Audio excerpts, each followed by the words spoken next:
توجہ ہے؟ قرآن پر ایمان کیسے ہوتا ہے؟ یہ بھی کبھی سمجھا ہے؟ قرآن پر ایمان کیا ہے؟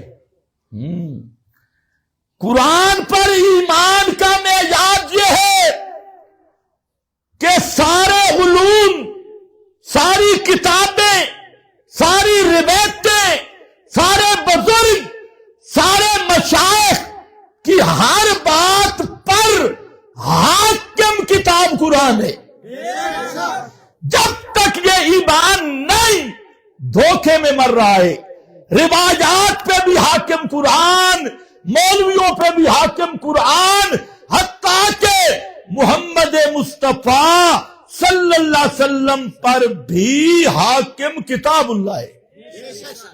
انہو لذکر اللہ کا وَلَکُمْ، فرمایا میرا پیغمبر تو پوری کائنات کا مزکی اور مرشد ہے، لیکن تیرا مرشد اور امام قرآن ہے۔ اتبع ما یوحیٰ اتل ما اوحیٰ، پیغمبر کریم کا مرشد بھی قرآن ہے۔ آج بے ایمان ملا جس میں غیرت حیا نہیں، ادھر قرآن پڑھو آگے سے روایت پیش کرتے ہیں۔ اس کا مطلب کیا ہے کہ پیغمبر نے قرآن کے خلاف کیا، قرآن ایک بات کر رہا ہے، مقابل میں روایت لانے کا کیا مطلب، مقابلے میں مولوی لانے کا کیا مطلب، مقابل میں بزرگ لانے کا کیا مطلب؟ جو آدمی قرآن کے مد مقابل روایتوں کو لا رہا ہے، یہ ایسا ظالم شیطان ہے۔ یہ کہنا یہ چاہتا ہے کہ سب سے پہلے نعوذ باللہ معاذ اللہ قرآن کا انکار نبی نے کیا ہے۔ اب جس کا یہ ایمان ہو کہ پیغمبر نے سب سے پہلے قرآن کا انکار کیا، وہ مسلمان ہوگا یا کافر ہوگا؟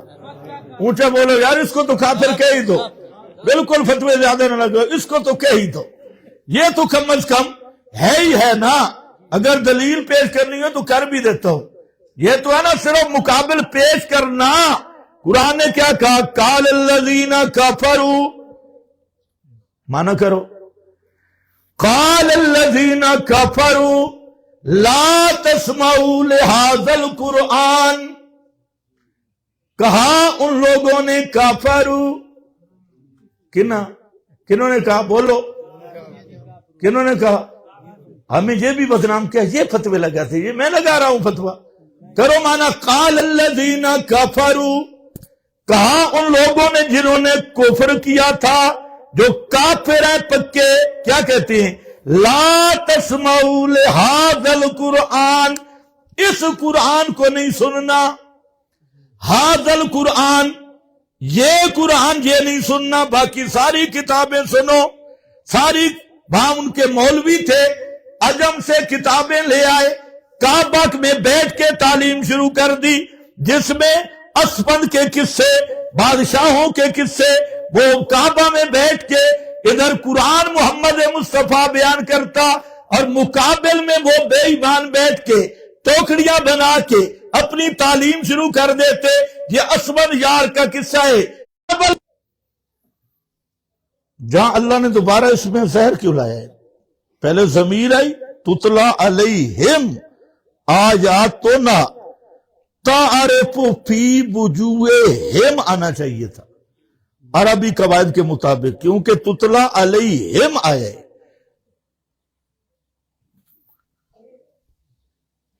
علامہ آلوسی نے جہاں نقطہ لکھا، فرمایا اللہ نے فتویٰ لگانے کے لیے اسم ظاہر لایا ہے، اور فرمایا کہ میرے قرآن کو سن کر صرف چہرہ بگڑ ہی جائے نا، ناگواری آئی جائے، حاجی ہے، نمازی ہے، سوپھوڑ ہے، اور مسلح پاڑے، اور آدھا گھنٹہ استنجوں پہ رہتا ہے، اللہ اللہ کر کے تھک گیا، لیکن قرآن سن کے چہرہ اتر گیا، بگڑ گیا۔ اللہ فرماتے ہیں میرے نزدیک یہ پکا کافر ہے، ساری دنیا کے مولوی سے مسلمان کہے۔ تعرف فی وجوہ الذین کفروا المنکر، منکر منکر،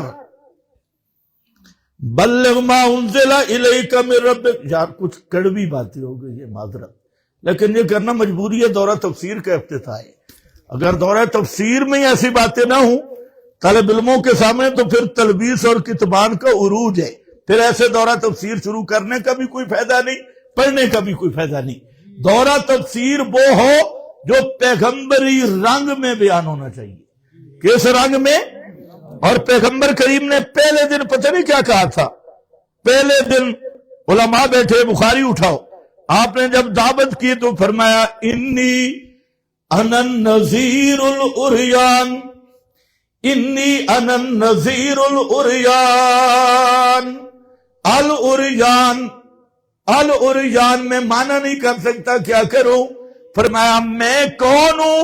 میں محمد مصطفیٰ بالکل کھول کھول کے بتانے آیا ہوں، کوئی تلبیس نہیں، کوئی کتمان نہیں۔ پنجابی مانا ننگیاں چٹیاں گلاں کرن واسطے آیا، کھول کھول کے بالکل ننگیاں ننگیاں گلاں تے کھلیاں کھلیاں گلاں، صاف صاف باتیں اور صاف صاف مضمون، اس لیے مجھ سے چھپتا چھپتا کوئی نہیں۔ تو سن لو، فرمایا اللہ کے سوا جن کو پکارتے ہیں سمیع سمجھ کر، بصیر سمجھ کر، وہ کون ہے؟ وہ وما دعاء الکافرین، وما دعاء العاشقین یا کافرین ہے، وما دعاء الکافرین الا فی ضلال۔ میرا بھائی، قرآن کریم یہ اللہ کی سب سے بڑی نعمت بھی ہے، امانت بھی ہے، یہ اللہ نے آپ کو عطا کی ہے۔ میں نے جو آیت پڑھی ہے اس میں اللہ نے دو چیزیں بیان کی، ایک قرآن کی عظمت بیان کی، بلکہ تین چیزیں بیان کی، ایک عظمت قرآن، دوسرا طریق قرآن، ترغیب ہے، اور تیسرا قرآن کا مرکزی دعویٰ، قرآن کی دعوت۔ پہلی چیز کتاب عظیم الشان کتاب، تنوین تعظیم کی ہے، ھذا کتاب عظیم حقیق ان یقال ھو الکتاب، یہ کتاب کہلانے کی مستحق عظیم الشان کتاب۔ فرمایا اس سے بڑی شان والی کتاب نہیں۔ یا اللہ اتنی عظیم کتاب ہے، توجہ میری طرف، تین باتیں بس 2 منٹوں میں، اتنی عظیم کتاب، شان والی کتاب، تو سمجھ کیسے آئے گی؟ سوال ہے نا۔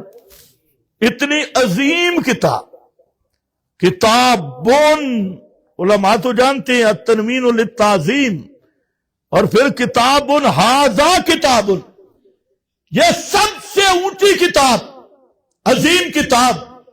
یا اللہ اتنی اونچی ہے، سمجھ کیسے آئے گی؟ فرمایا ہاں ہے تو بڑی شان والی، لیکن ہے ساری کتابوں سے آسان۔ ساری کتابوں سے، بولو ثم، فرمایا احکمت آیاتہ، احکمت آیاتہ، جچی تلی آیات اس کی، مضبوط اور محکم ہے دلائل اس کے۔ آیات بمعنی دلائل تو مضبوط اور محکم ہے، آیات بمعنی احکام تو حاکم کتاب ہے ساری کتابوں سے پر۔ آیات بمعنی آیات الکتاب تو فصاحت بلاغت، مانوی حسن و صورت بلاغت میں یہ کامل کتاب، اور جچی تلی کتاب، پر از حکمت کتاب، قیامت تک کے لیے سب کے لیے نصاب، یہ نہیں کہ پتھر دور کی کتاب۔ آج کل کئی لبرل دجالی وہ کہتے ہیں آج کل پاکستان میں قرآن کا قانون نہیں چل سکتا، یہ پرانا قانون ہے، آج کل چلے گا بالکل، مچھا بھی نہیں تے داڑھی بھی نہیں، آج کل نہیں چلیں گے، بالکل دجالی طاغوتی نظام۔ یہ احکمت آیاتہ، یہ محکم کتاب ہے، یعنی قیامت تک کے لیے تازہ کتاب ہے، اس کے لیے کوئی ناسخ نہیں، یہ خود ناسخ الکتب ہے، اور یہ خود حاکم ہے، قیامت تک دور جتنے بدل جائیں یہی کتاب کی ہدایت چلے گی، اسی کے احکام چلیں گے۔ اس نے جو پہلے دن احکام دیے، یہ زندہ احکام ہے، تازہ کتاب ہے، قیامت تک کے لیے کتاب ہے۔ ثم فصلت، پھر ہے بھی مفصل، کوئی پہیلیاں بھی نہیں، بجھارتے بھی نہیں۔ بجھارتے سمجھتے ہو کہ نہیں؟ وہ چیز بتاؤ جس کے دن کو ایک منہ ہوتا ہے، رات کو 4 منہ ہوتی ہے۔ پہیلیاں، اغلوطات نہیں۔ فصلت، یہ کتاب ایسی ہے، 1 دوڑی 2 تے 2 دوڑے 4 کر کے مسئلہ بیان کرنے والی۔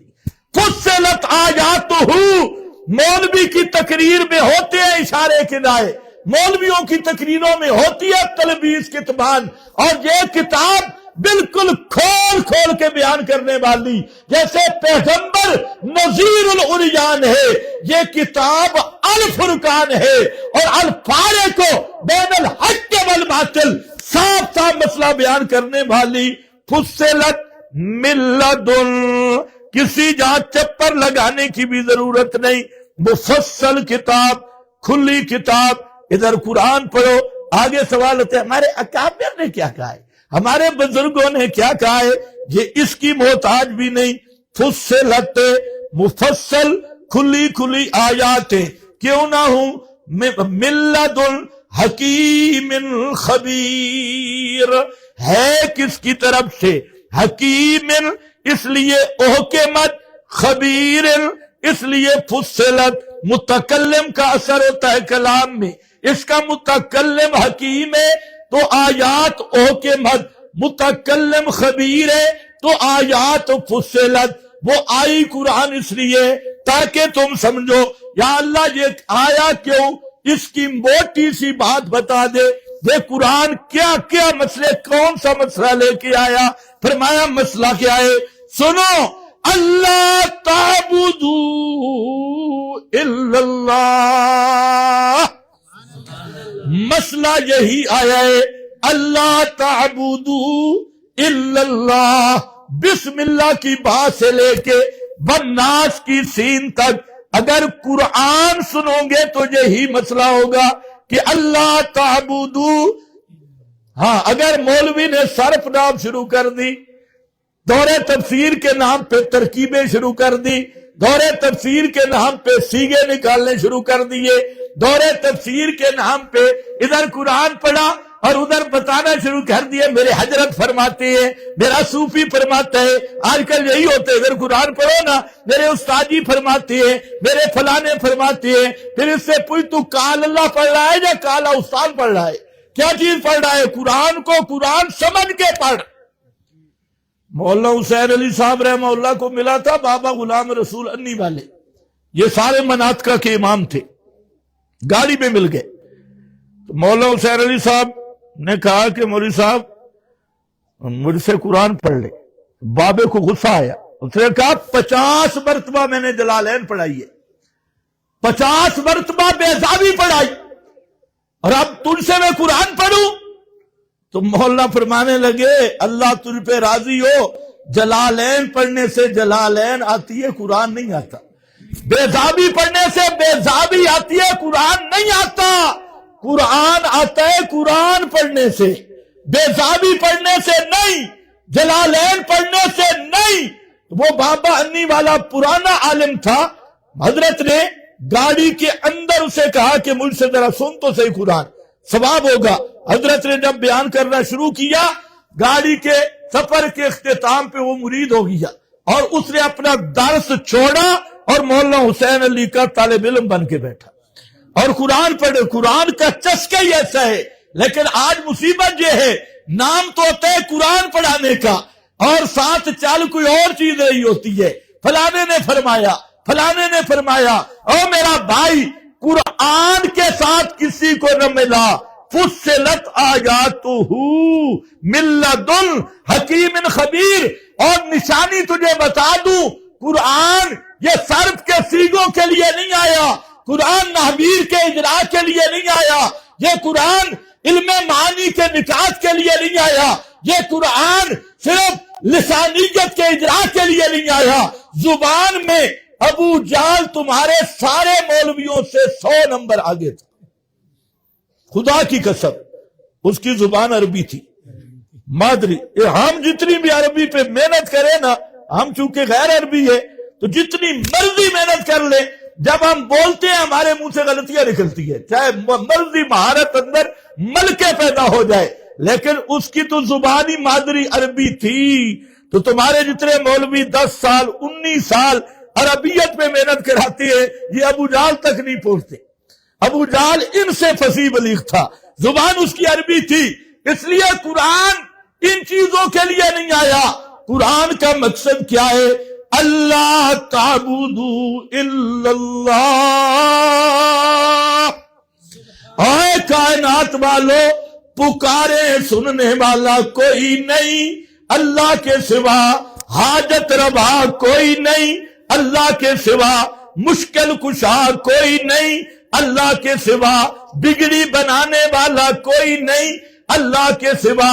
عبادتیں کس کی؟ منت منوتی کس کی؟ بولو میں ختم کروں. منت منوتی کس کی؟ نظر نیاز کس کی؟ عبادت سجدے کس کے؟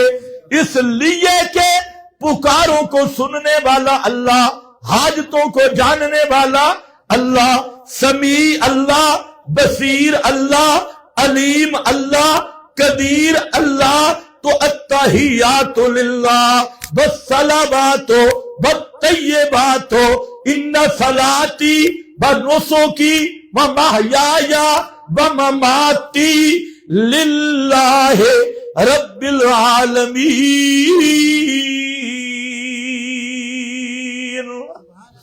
سب کچھ، بدنی عبادت بھی للہ، زبان کی عبادت بھی للہ، مالی عبادت بھی للہ. قرآن